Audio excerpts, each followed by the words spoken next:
आज हम index number के बारे में कुछ प्रारंभिक गणित के बारे में अध्ययन करना चाहते हैं। ठीक है, इसमें हमको पता है, कल हमने देखा था कि इंडेक्स नंबर या सूचकांक का मतलब होता है कि इसमें 2 वर्षों के आधार पर हमको हमेशा तुलना करना होता है। एक हमेशा आधार वर्ष होगा।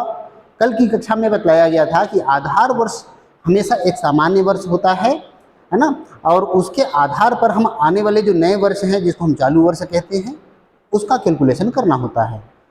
जनरली हम देखते हैं कि आधार वर्ष हमेशा समय के साथ बदलता जाता है। एक समय था कि भारत सरकार जब राष्ट्रीय आय की अध्ययन कर रहा था, राष्ट्रीय आय का परिकलन कैलकुलेशन करता था, तो 1980-81 आधार वर्ष बनाया था। फिर 1985 को आधार वर्ष बनाया गया।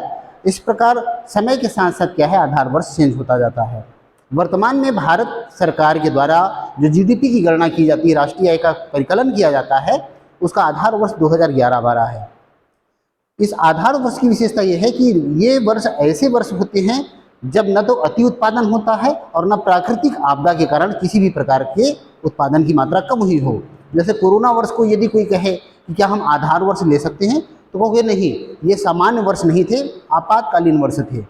या कभी कभी क्या होता है, कभी काफ़ी अच्छी वर्षा होती है, प्रोडक्शन अच्छा होता है, तो अति उत्पादन होने लगता है। तो क्या इस बढ़े हुए उत्पादन को हम सामान्य वर्ष ले लें? तो बिल्कुल नहीं।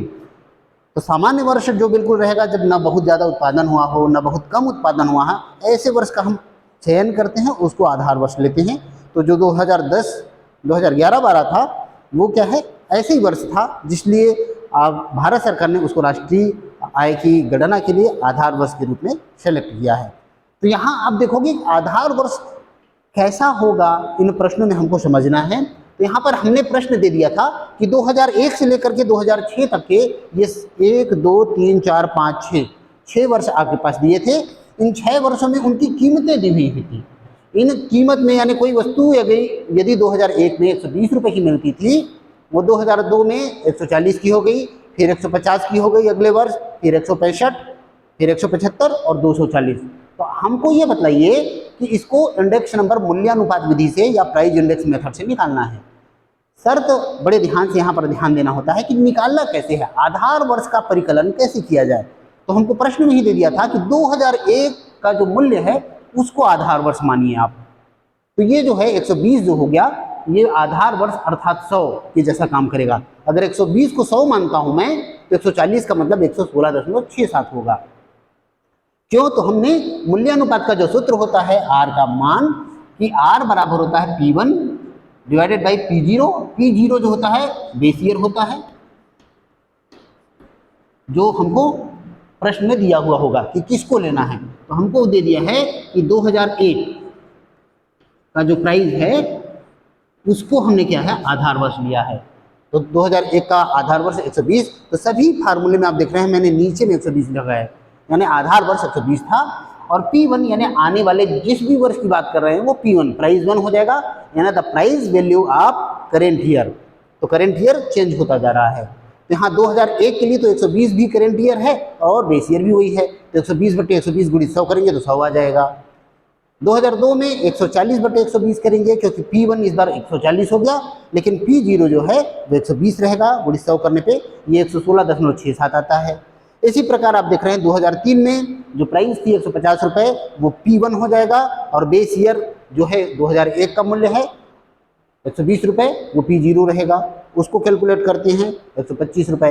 यानी हमने देखा इसी प्रकार 165 का निकाल लेंगे आप, 175 का 120 से भाग देकर के निकाल लेंगे, 240 को 120 से भाग देंगे और उसका प्रतिशत निकालेंगे। तो आप देखेंगे ये जो मूल्य दिया हुआ था, जब आधार वर्ष 100 से प्रारंभ होता है, हमेशा जो बेस ईयर है वो 100 से प्रारंभ होगा, इसका मान 100 होगा। तो आने वाले वर्ष में मूल्यों में कितने प्रतिशत वृद्धि हुई है? तो 120 रुपये की चीज़ यदि 140 रुपये की मिल रही है, तो आप बताएंगे कि इसमें 16.67% की वृद्धि हो गई थी आधार वर्ष की तुलना में। इसी प्रकार 2002 में आपसे पूछेंगे, ये निकला। 2003 में अब अपन को देखना है कि मूल्यों में कितने प्रतिशत वृद्धि हुई है। तो ये 100 था, इसकी तुलना में यहाँ पर आप बताएंगे 125 रुपये चूंकि मूल्य हो गया, तो आप बताएंगे 25% मूल्यों में वृद्धि हुई है। इसी प्रकार 2004 में कितने प्रतिशत मूल्य में वृद्धि हुई है? तो आप देखेंगे कि 37.7%। आप कर क्या रहे हैं, सभी में 100 माइनस करते जा रहे हैं बेस ईयर को, तो उतने प्रतिशत वृद्धि हुई।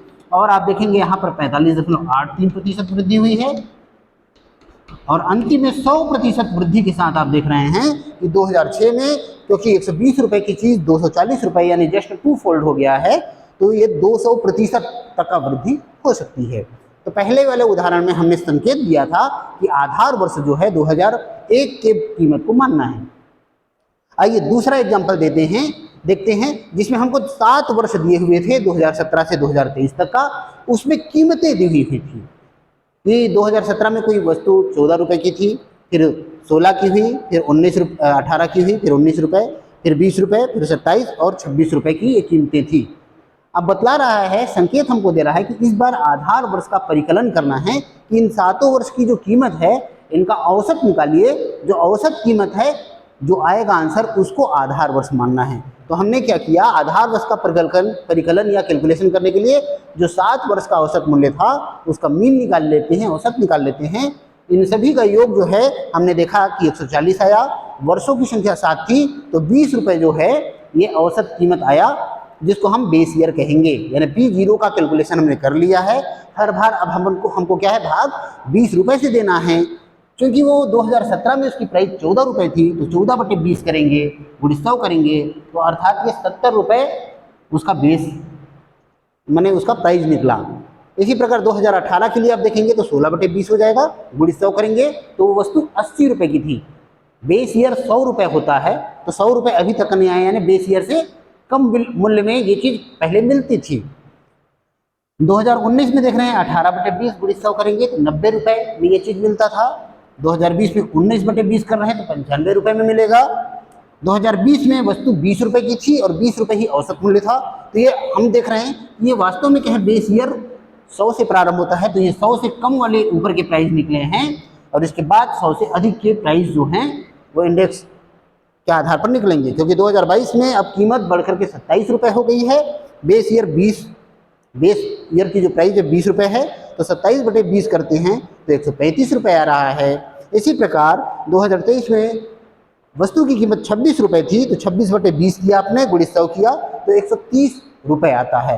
तो आप बतला सकते हैं कि इस प्रकार आसानी से जब भी बेस ईयर के लिए हमको देगा कि इस आधार पर आपको बेस ईयर का गणना करना है, उसके आधार पर आपको मूल्यानुपात या प्राइस इंडेक्स निकालना है, तो आप निकाल लेंगे। संकेत बड़े ध्यान से देखना पड़ता है कि करना क्या है, किसको आधार वर्ष मानना है। इस आधार पर हम आसानी से क्या है, मूल्यानुपात विधि से, स्थिर आधार विधि या फिक्स्ड बेस्ड मेथड के आधार पर इंडेक्स नंबर कैलकुलेट कर सकते हैं। ओके।